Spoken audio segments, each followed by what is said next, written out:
Good day everyone! This is Nat's Car Accessories. Welcome po ulit sa aming another vlog! So for today po ay nandito po tayo sa home service installation sa Nissan Manila Bay. Newly released ang unit ni sir na ating si-set-upan. So fresh from casa ito! Congrats po sir! Supra Canopy ang accessories po na ating i-install. Para po sa ating vlog na ito ay matuturuan po namin kayo kung paano nga po ba ini-install ang Supra Canopy sa mga unit. Actually, sobrang dali lang po nitong i-install. Plug and play lang po, i-assemble lang natin and wala po itong drilling sa body. Kung mapapansin po ninyo ay inuna lang natin yung dalawang sides tapos saka po natin pinatong itong kanyang bubong or yung kanyang ceiling part.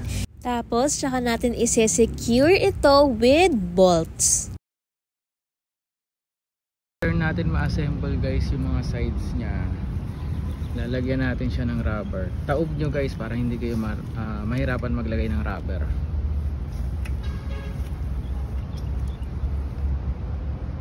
Hanggang dulo ang rubber natin guys.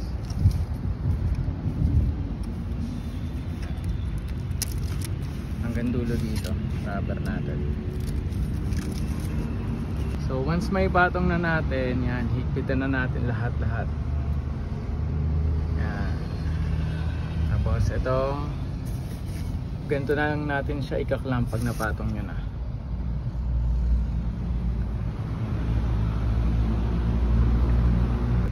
So guys, ito na yung final product natin. Yan. Thank you kay sir mula Isabela pa.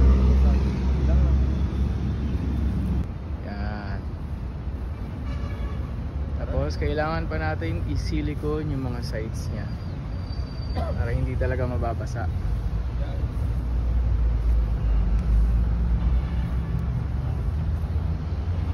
Pag bubuksan nyo windows guys, ito lang, simple lang. Click lang to, kabilaan, open. Ito naman guys yung sa side niya na window. Yan.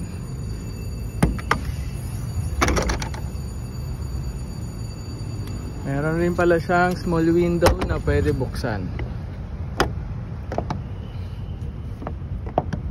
Ito, pwede ito buksan.